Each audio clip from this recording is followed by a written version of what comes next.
કળિયુગ છે કે કોઈ કોઈને સ્વાર્થ વગર મદદ કરતું નથી, પણ સિધોત્રા ગામના શિક્ષકોની સેવા કંઈક અલગ જ સામે આવી છે।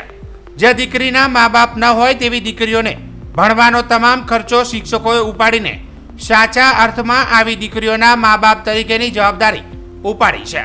જેમાં શાળાના આચાર્ય અને શિક્ષકોની ઝુંબેશ છે કે મા બાપ વગરની દીકરીઓ આર્થિક પરિસ્થિતિના કારણે શિક્ષણથી વંચિત ન રહી જાય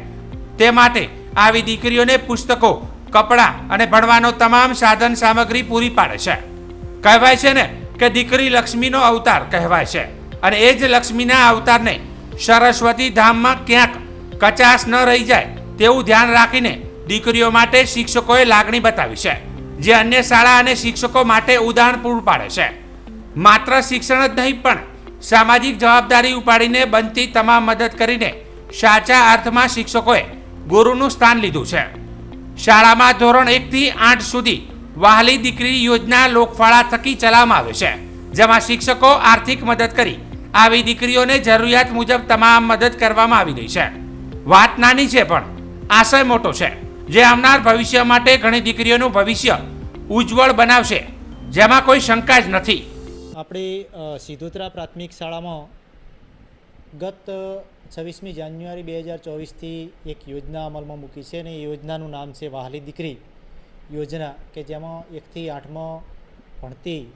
એવી દીકરીઓ કે જેમના મમ્મી નથી, પપ્પા નથી, કે મમ્મી પપ્પા બંને નથી, તો એવી દીકરીઓનો